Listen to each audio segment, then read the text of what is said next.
तत्पुरुषाय विद्महे महादेवाय धीमहि तन्नो रुद्रः प्रचोदयात् तन्नो रुद्रः प्रचोदयात्।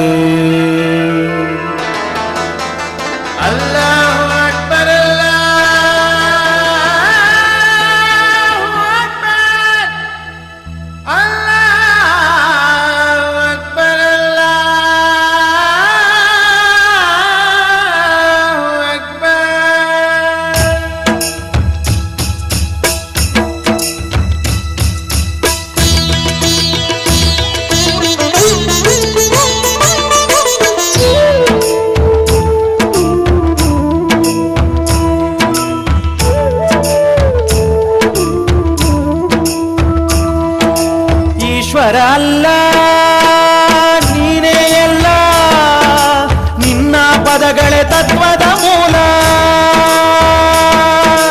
ತೆರೆದು ನೀನು ಅರಿವಿನ ಬಾಗಿಲ, ಎಲ್ಲ ಮನಗಳ ಬೆಳಗಿದೆ ಎಲ್ಲ.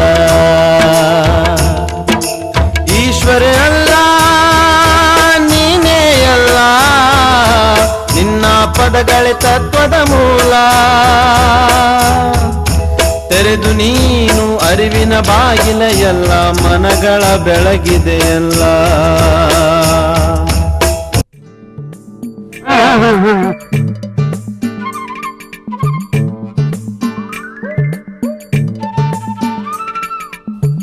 ಸಾಂಬಟ್ರೆ ಸಾಂಬಟ್ರೆ ಬನ್ರಿ, ಬೇಗ ಬನ್ರಿ. ಏನ್ರಿ ಏನಾಯ್ತ್ರಿ? ಅಲ್ಲಿ ನೋಡ್ರಿ, ಗುರು ಶಿಷ್ಯರು ಬರ್ತಾ ಇದ್ದಾರೆ. ಹೌದಲ್ಲ, ಬರ್ಲಿ ಬರ್ಲಿ. ಬಂದ ತಕ್ಷಣ ಶಿಷ್ಯನ ಪರೀಕ್ಷೆ ನಡೆಯುತ್ತೆ. ಶಿಷ್ಯನ ಪರೀಕ್ಷೆ ಅಂದ್ರೆ ಶಿಷ್ಯನ ನೀವು ಪರೀಕ್ಷೆ ಮಾಡ್ತೀರೋ ಅಥವಾ ಶಿಷ್ಯ ನಿಮ್ಮನ್ನು ಪರೀಕ್ಷೆ ಮಾಡ್ತಾರ? ಏನಂದ್ರೆ ನನ್ನನ್ನು ಪರೀಕ್ಷೆ ಮಾಡುವಷ್ಟು ಮಟ್ಟಕ್ಕೆ ಬೆಳೆದಿದ್ದಾನೆ ಅವನು. ಏನು ಯಾರಿಗ್ ಗೊತ್ತು, ಮೂರ್ತಿ ಚಿಕ್ಕದಾದ್ರೂ ಕೀರ್ತಿ ದೊಡ್ಡದು ಅಂತಾರಲ್ಲ. ಏನ್ರಿ ನನ್ನೇ ಗೇಲಿ ಮಾಡ್ತಾ ಇದ್ದೀರೇನ್ರಿ? ಅವತ್ತೇನಂದ್ರಿ? ಏನಂದೆ? ನಾವಿಬ್ರು ಒಂದೇ ಅಂದ್ರಲ್ಲ. ಈಗಲೂ ನಾವಿಬ್ರು ಒಂದೇ. ಬನ್ನಿ ಪರೀಕ್ಷೆ ನಡೀಲಿ, ಬನ್ನಿ.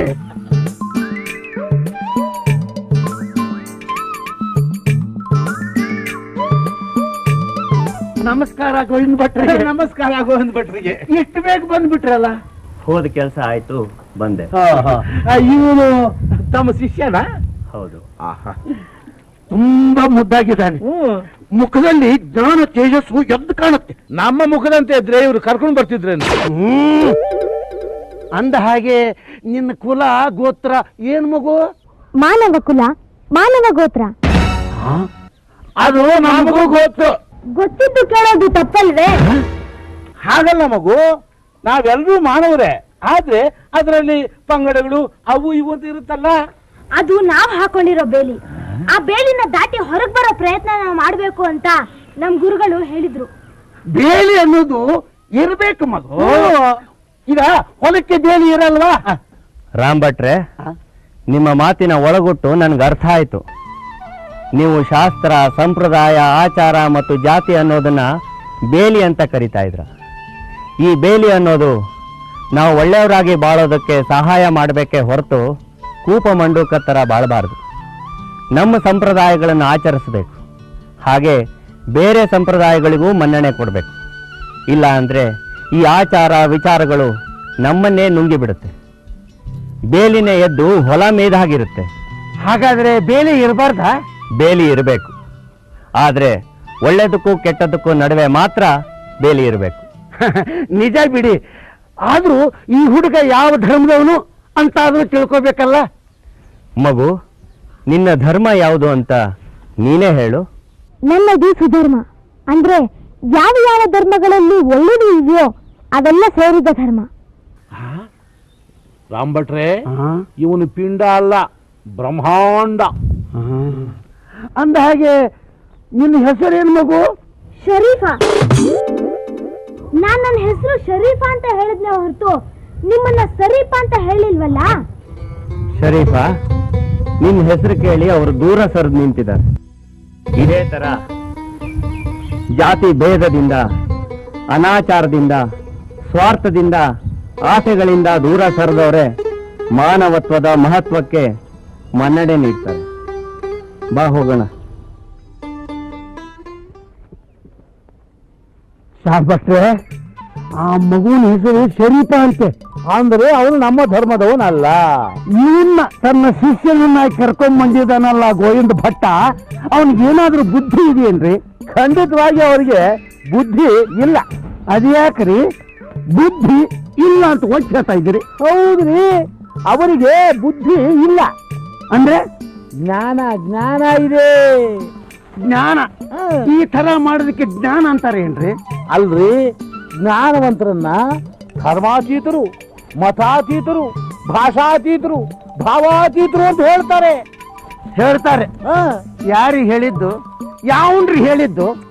ನಮ್ಮಂಥವ್ರಂತೂ ಹೇಳಿಲ್ಲ ಬಿಡಿ, ಯಾರೋ ಜ್ಞಾನವಂತರು ಹೇಳಿರ್ಬೇಕು. ಹೌದಾ? ಮುಚ್ಚರಿ ಬಾಯಿ. ಇದಕ್ಕೇನಾದರೂ ಒಂದು ದಾರಿ ಹುಡುಕಲೇಬೇಕು. ಸರಸ್ವತಿ, ನಾನು ಜಮೀನ್ ಹತ್ರ ಹೋಗ್ಬರ್ತೀನಿ, ಮನೆ ಕಡೆ ಕಬ್ಬನ. ಓಹೋ, ಬಾರಪ್ಪ, ಅಂತೂ ಬೇಗ ಬಂದಿಲ್ಲ. ಈ ಹುಡುಗ ಯಾರು? ಅಣ್ಣ, ಇವನೇ ನನ್ನ ಶಿಷ್ಯ. ಅಂದ್ರೆ ಈಗ ನಿನ್ನ ಹತ್ರ ವಿದ್ಯೆ ಕಲಿಯಕ್ಕೆ ಬರ್ತಿರೋರಲ್ಲ, ನಿನ್ನ ಶಿಷ್ಯರಲ್ಲ ಅಂತೀಯ? ಗಾಜಿನ ಹಳ್ಳು, ರತ್ನದ ಹಳ್ಳು ಒಂದೇ ತರ ಇರುತ್ತೆ. ಆದ್ರೆ ಯಾವ್ದು ಗಾಜು ಯಾವ್ದು ರತ್ನ ಅಂತ ಕಂಡುಹಿಡಿಯೋದೇ ನನ್ನ ಕೆಲಸ. ಹಾಗಾದ್ರೆ ಈ ಹುಡುಗ ರತ್ನ ಅಂತೀಯ? ಹೌದು. ನೋಡಕ್ಕಂತೂ ಚೆನ್ನಾಗಿದ್ದಾನೆ. ಮಗು, ಯಾವೂರಪ್ಪ ನಿಂದು? ಶಿಶುವಿನಹಾಳ. ಶಿಶುವಿನಹಾಳದಲ್ಲಿ ನೀವು ಯಾವ ಮನೆ ಹುಡುಗ? ಇಮಾಮ್ ಸಾಹೇಬ್ರ ಮಗ. ನನ್ನ ಹೆಸರು ಶರೀಫಾ ಅಂತ. ಇಮಾಮ್ ಸಾಹೇಬ್ರ ಮಗ? ಇವನು ರತ್ನನ? ಹೌದಣ್ಣ, ರತ್ನ ಎಲ್ಲಿದ್ರು ರತ್ನಾನೇ. ಹಾಗಾದ್ರೆ ಈ ರತ್ನ ಮನೆ ಹೊರಗೇನೆ ಇರ್ಲಿ. ಅಣ್ಣ, ಏನೂ ಗೊತ್ತಿಲ್ಲದವರು ಅವ್ರು ಬೇರೆ ಇವ್ರು ಬೇರೆ ಅಂತ ಹೇಳ್ತಾರೆ, ಜಗಳ ಆಡ್ತಾರೆ, ದ್ವೇಷ ಸಾಧಿಸ್ತಾರೆ. ಎಲ್ಲ ಗೊತ್ತಿರೋ ನೀವೇ ಈ ರೀತಿ ಭೇದ ತೋರಿಸಿದ್ರೆ ಹೇಗಣ್ಣ? ಗುರುಗಳೇ, ಹಿರಿಯರ ಮನಸ್ಸನ್ನ ನೋಯಿಸಬಾರ್ದು ಅಂತ ಎಲ್ಲರೂ ಹೇಳ್ತಾರೆ. ಇವ್ರ ಮನಸ್ಸನ್ನ ನೀವು ನೋಯಿಸ್ಬೇಡಿ, ನಾನು ಹೊರಗೆ ಇರ್ತೀನಿ. ನೋಡ್ದೆ ಅಣ್ಣ, ಚಿಕ್ಕವನಾದ್ರೂ ಎಷ್ಟು ಬುದ್ಧಿವಂತನಾಗಿದ್ದಾನೆ ಶರೀಫಾ. ಅವನು ಬುದ್ಧಿವಂತನಿರಬಹುದು, ನಾವು ಶುದ್ಧವಂತರು. ಸಿದ್ಧಿವಂತರು ಯಾವಾಗಲೂ ಶುದ್ಧವಂತರೇ ಅಣ್ಣ. ನೀರು ಬೆರೆಸಿದ ಹಾಲನ್ನ ಚೆನ್ನಾಗಿ ಕಾಯಿಸಿದ್ರೆ ನೀರಿನ ಅಂಶ ಎಲ್ಲ ಆವಿಯಾಗಿ ಬರೀ ಹಾಲು ಮಾತ್ರ ಉಳಿಯುತ್ತೆ. ಹಾಗೆ ಸಿದ್ಧಿ ಅನ್ನೋ ಜ್ಞಾನಾಗ್ನಿಯಿಂದ ನಮ್ಮ ಮನಸ್ಸನ್ನು ಕಾಯಿಸಿದ್ರೆ ನಾವು ನಿತ್ಯ ಶುದ್ಧವಂತರಾಗ್ತೀವಿ. ನೀನು ನಿನ್ನ ವೇದಾಂತನೋ ಆ ದೇವರಿಗೆ ಗೊತ್ತಾಗಬೇಕು. ನಿನ್ನ ವೇದಾಂತ, ನಿನ್ನ ಸಿದ್ಧಾಂತಗಳಿಂದ ಮನೆಯಲ್ಲೇ ಆಗಲಿ ಊರಿನಲ್ಲೇ ಆಗಲಿ ಯಾವ ರಾದ್ಧಾಂತನೂ ಆಗಬಾರ್ದು. ಅಷ್ಟೇ ನನಗೆ ಬೇಕಾಗಿರೋದು.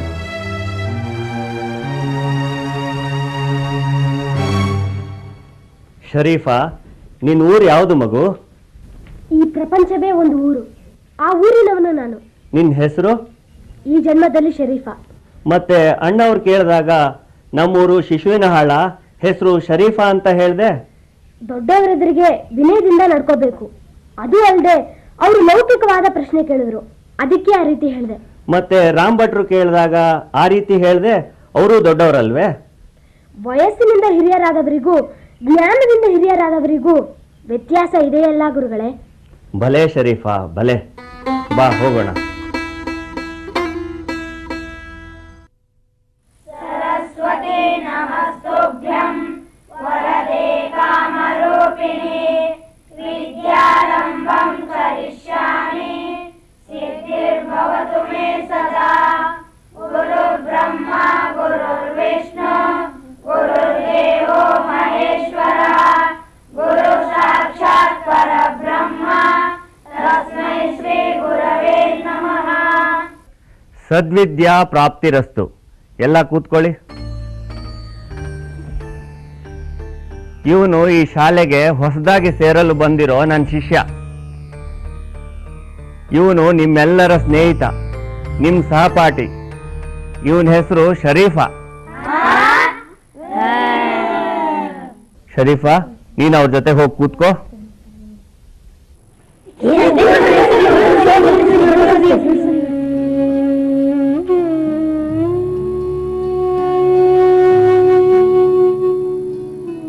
ಯಾಕೆ ನೀವೆಲ್ಲ ದೂರ ಸರಿದಿದ್ದು?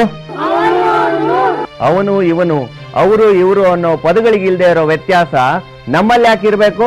ಹಾಗಲ್ಲ ಗುರುಗಳೇ, ನಾವೆಲ್ಲ ಮನುಷ್ಯರು. ನಡೆಯುವುದೊಂದೇ ಭೂಮಿ, ಕುಡಿಯುವುದೊಂದೇ ನೀರು, ಸುಡುವಗ್ನಿ ಒಂದೇ ಇರುತ್ತಿರಲು ಕುಲಗೋತ್ರ ನಡುವೆ ಎತ್ತಣದು ಸರ್ವಜ್ಞ ಅಂತ ನಾನ್ ನಿಮ್ಗೆ ಹೇಳಿದ್ನೋ ಇಲ್ವೋ? ಮತ್ತೆ ಯಾಕೆ ಈ ರೀತಿ ಭೇದ ತೋರಿಸ್ತಾ ಇದ್ದೀರಿ?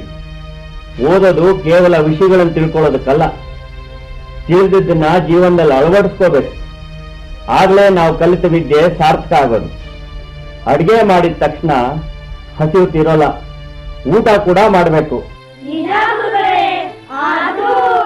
ಗುರುಗಳೇ, ನಾನು ಇಲ್ಲೇ ದೂರವಾಗೇ ಕೂತ್ಕೋತೀನಿ. ನೀವು ಹೇಳೋದನ್ನ ಶ್ರದ್ಧೆಯಿಂದ ಕೇಳಬಹುದು. ನನ್ನಿಂದ ದೂರವಾಗಿದ್ದೇವೆ ಅನ್ನೋ ಸಮಾಧಾನ ಅವರಿಗಿರುತ್ತೆ, ನಾನು ಅವರಿಂದ ದೂರವಾಗಿದ್ದೇನೆ ಅನ್ನೋ ಸಂತೃಪ್ತಿ ನನಗಿರುತ್ತೆ. ಕೇಳಿದ್ರ ಶರೀಫನ ಮಾತನ್ನ? ಶರೀಫಾ, ಶಿಷ್ಯ ಅಂದ್ರೆ ಹೇಗಿರ್ಬೇಕು? ನಾನ್ ಕೇಳಿದ್ದು ನಿಮ್ಮನ್ನಲ್ಲ, ಶರೀಫನನ್ನ. ಶರೀಫಾ, ನೀ ಹೇಳು.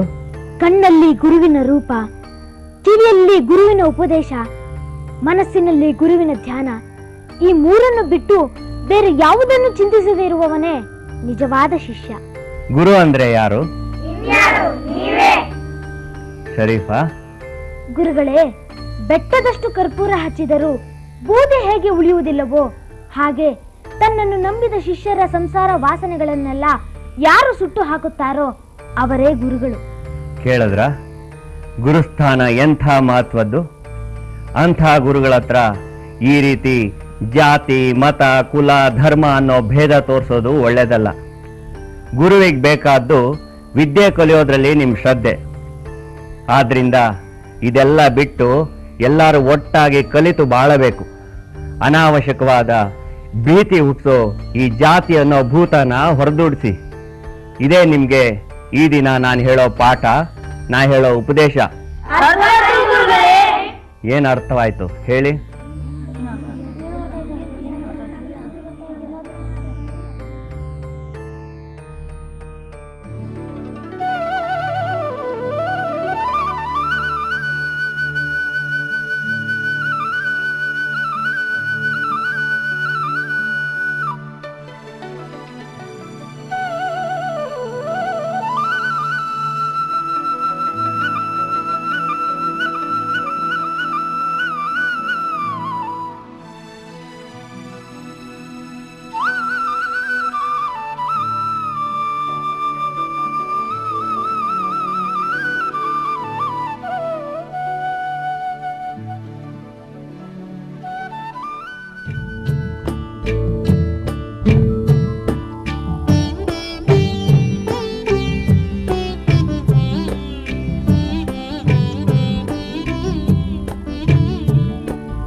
ಶರೀಫಾ, ಯಾಕೋ ಹಾಗೆ ಮಾಡಿದೆ? ಕ್ಷಮಿಸಿ ಗುರುಗಳೇ, ನಾನು ಹೊನ್ನಿನ ಆಸೆಗೆ ಒಳಗಾಗಬಾರ್ದು ಅಂತ ನೀವು ಕಾಲ್ಗೆ ಜನ ಮಣ್ಣಿನಲ್ಲಿ ಮುಚ್ಚಿಟ್ರಿ. ಮೇಲೆ ಮುಚ್ಚಿದ ಮಣ್ಣು ಕಾಲಿಗೆ ತಗಲಿ ಅಥವಾ ಗಾಳಿ ಚೆದ್ರು ಹೋದ್ರೆ ಆ ಗೆಜ್ಜೆ ಕಣ್ಣು ಕಾಣಬಹುದು. ಆಸೆ ಹುಟ್ಟಿ ಮನಸ್ಸು ಚಂಚಲವಾಗಬಹುದು. ಅದಕ್ಕೆ ಅದನ್ನ ಹಳ್ಳ ಮಾಡಿ ಹೂತಿಟ್ಟೆ. ನಿನಗೆ ಅದ್ರ ಮೇಲೆ ವ್ಯಾಮೋಹ ಇಲ್ಲ ಅಂದ್ಮೇಲೆ ಹಾಗೆ ಬರ್ಬೋದಾಗಿತ್ತಲ್ಲ? ನಿಜ ಗುರುಗಳೇ, ಆದ್ರೆ ನಾನೊಬ್ನೇ ನಿಮ್ಗೆ ಶಿಷ್ಯ ಅಲ್ವಲ್ಲ. ಹಿಂದೆ ಬರ್ತಾ ಇರೋ ಅವರೆಲ್ಲರೂ ನಮ್ ಶಿಷ್ಯರೇ ಅಲ್ವೇ? ಅವರು ಸಹ ಈ ಹೊನ್ನಿನ ಆಸೆಗೆ ಬಲಿಯಾಗಬಾರ್ದು ಅಂತ ಹೀಗ್ ಮಾಡಿದೆ.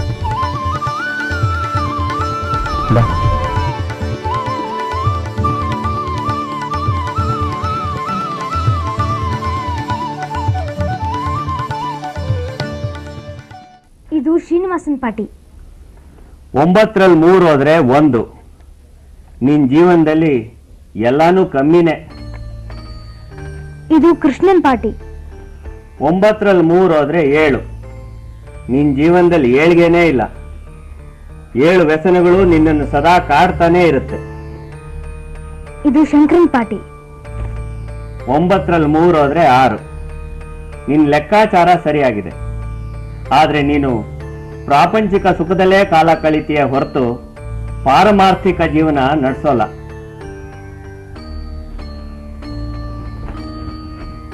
ಇದ್ಯಾರ್ದು? ಇದು ನಂದು ಗುರುಗಳೇ.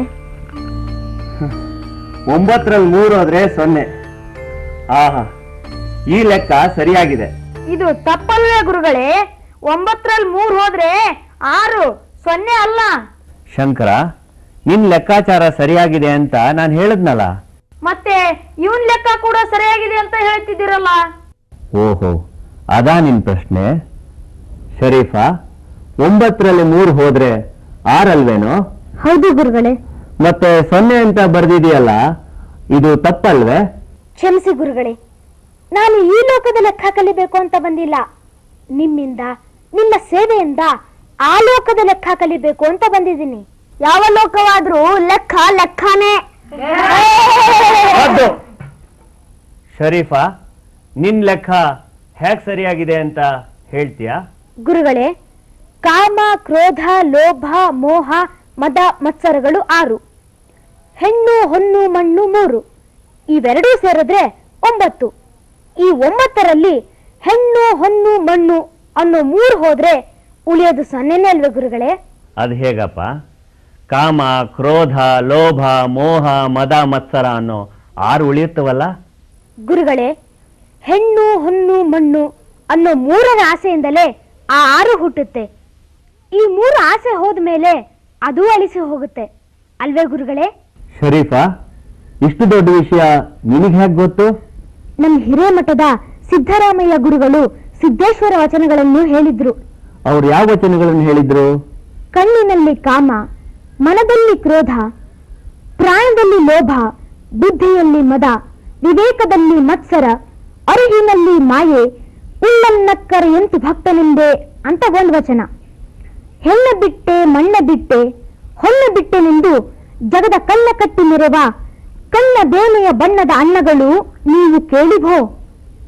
ಮಾತಿನಲ್ಲಿ ಬಿಟ್ಟಿರುವೆಯೋ, ಮನದಲ್ಲಿ ಬಿಟ್ಟಿರುವೆಯೋ ಎಂದು ಹೇಳಿದ್ರು. ಇವೆರಡನ್ನು ಸೇರಿಸಿ ನಾನು ಈ ರೀತಿ ಹೇಳಿದೆ. ಇದನ್ನ ಜೀವನದಲ್ಲಿ ಸಾಧಿಸೋಕ್ಕಾಗತ್ತಾ? ಸಾಧಿಸ್ಬೇಕು ಅನ್ನೋ ಮನ್ಸಿದ್ರೆ ಸಾಧ್ಯವಾಗುತ್ತೆ ಗುರುಗಳೇ. ನೀನ್ ಸಾಧಿಸ್ತೀಯಾ?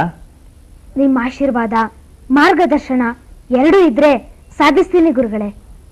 ನೋಡಿದ್ರ, ವಿದ್ಯಾರ್ಜನೆಗೂ ಜ್ಞಾನಾರ್ಜನೆಗೂ ಎಷ್ಟು ಅಂತರ ಇದೆ ಅಂತ ಗೊತ್ತಾಯ್ತಾ? ಗುರುಗಳ ಹತ್ರ ಕಲ್ತ್ರೆ ವಿದ್ಯೆ ಬರುತ್ತೆ, ಗುರುಗಳ ಸೇವೆ ಮಾಡಿದ್ರೆ ಜ್ಞಾನ ಬರುತ್ತೆ, ಜ್ಞಾನ ಬಂದ್ರೆ ಮುಕ್ತಿ ಸಿಗುತ್ತೆ.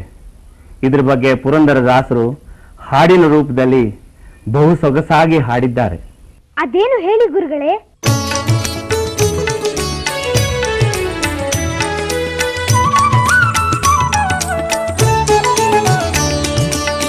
ಗುರುವಿನ ಗುಲಾಮನಾಗುವ ತನಕ ದೊರೆಯದಣ್ಣ ಮುಕುತಿ. ಗುರುವಿನ ಗುಲಾಮನಾಗುವ ತನಕ ದೊರೆಯದಣ್ಣ ಮುಕುತಿ. ಪರಿಪರಿ ಶಾಸ್ತ್ರವನೋದಿದರೇನು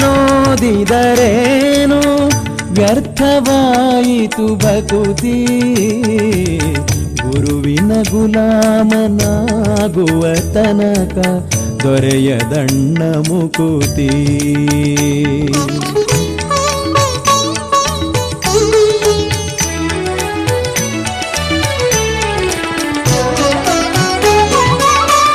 ಆರು ಶಾಸ್ತ್ರವ ಓದಿದರಿಲ್ಲ, 3 ಪುರಾಣವ ಮುಗಿಸಿದರಿಲ್ಲ. 6 ಶಾಸ್ತ್ರವ ಓದಿದರಿಲ್ಲ, 3 ಪುರಾಣವ ಮುಗಿಸಿದರಿಲ್ಲ. ಸಾರ ನ್ಯಾಯ ಕಥೆಗಳ ಕೇಳಿದರಿಲ್ಲ, ಧೀರನಾಗಿ ಬೇಡಿದರಿಲ್ಲ. ಗುರುವಿನ ಗುಲಾಮನಾಗುವ ತನಕ ದೊರೆಯದಣ್ಣ ಮುಕುತಿ.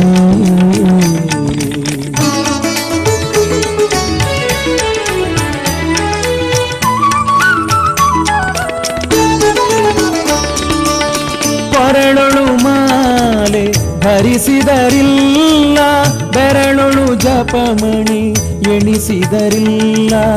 ಕೊರಳೊಳು ಮಾಲೆ ಧರಿಸಿದರಿಲ್ಲ, ಬೆರಳೊಳು ಜಪಮಣಿ ಎಣಿಸಿದರಿಲ್ಲ. ಮರುಳನಂತೆ ತಾ ಶರೀರಕ್ಕೆ ಬೂದಿ ಒರೆಸಿಕೊಂಡು ತಾ ತಿರುಗಿದರಿಲ್ಲ. ಗುರುವಿನ ಗುಲಾಮನಾಗುವ ತನಕ ದೊರೆಯದಣ್ಣ ಮುಕುತಿ.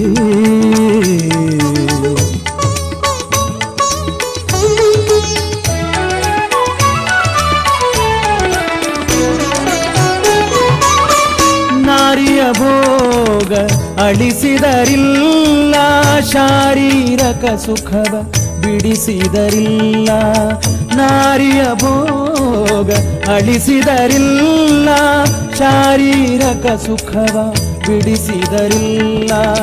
ನಾರದ ವರದ ಪುರಂದರ ವಿಠಲನ ಸೇರಿಕೊಂಡು ತಾ ಪಡೆಯುವ ತನಕ ಗುರುವಿನ ಗುಲಾಮನಾಗುವ ತನಕ ದೊರೆಯದಣ್ಣ ಮುಕುತಿ. ಪರಿ ಶಾಸ್ತ್ರವನೋದಿದರೇನು ವ್ಯರ್ಥವಾಯಿತು ಭಕುತಿ. ಗುರುವಿನ ಗುಲಾಮನಾಗುವ ತನಕ ದೊರೆಯದಣ್ಣ ಮುಕುತಿ.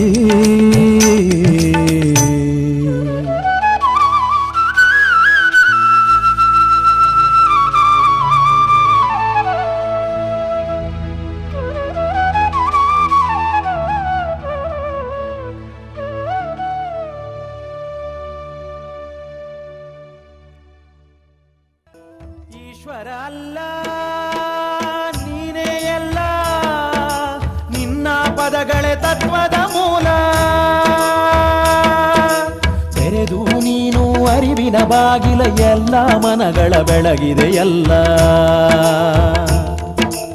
ಈಶ್ವರ ಅಲ್ಲ ನೀನೇ ಎಲ್ಲ, ನಿನ್ನ ಪದಗಳೇ ತತ್ವದ ಮೂಲ.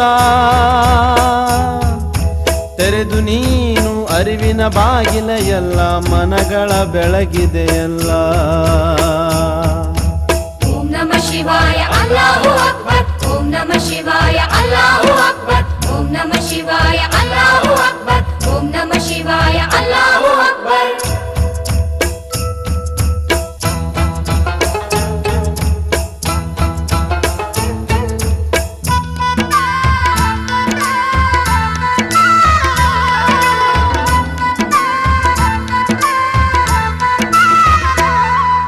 ಫಕೀರ ಜಂಗಮರೊಂದೇ ಎಂದೇ, ಕುರಾನು ಪುರಾಣ ಒಂದೇ ಎಂದೇ. ಫಕೀರ ಜಂಗಮರೊಂದೇ ಎಂದೇ, ಕುರಾನು ಪುರಾಣ ಒಂದೇ ಎಂದೇ. ನಮಾಜು ನಮನಗಳೊಂದು ಮಾಡಿದೆ, ಮಸೀದು ಮಂದಿರ ಬೆರೆಸಿ ತೋರಿದೆ. ಮಸೀದು ಮಂದಿರ ಬೆರೆಸಿ ತೋರಿದೆ. ಓಂ ನಮಃ ಶಿವಾಯ ಅಲ್ಲಾಹು ಅಕ್ಬರ್, ಓಂ ನಮಃ ಶಿವಾಯ ಅಲ್ಲಾಹು ಅಕ್ಬರ್, ಓಂ ನಮಃ ಶಿವಾಯ ಅಲ್ಲಾಹು ಅಕ್ಬರ್, ಓಂ ನಮಃ ಶಿವಾಯ ಅಲ್ಲಾಹು ಅಕ್ಬರ್.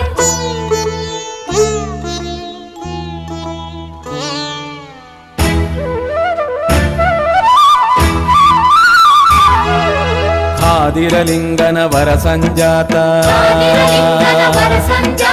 ಗುರು ಗೋವಿಂದರ ಕರ ಸಂಜಾತ.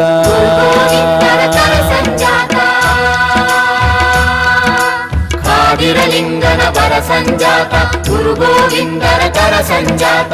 ಶಾಪಾನುಗ್ರಹ ಶಕ್ತಿ ಸಮರ್ಥ, ಶಿಶುನಾಳಿನ ಶ್ರೀ ಶರೀಫ ಸಂತ. ಶಿಶುನಾಳಿನ ಶ್ರೀ ಶರೀಫ ಸಂತ.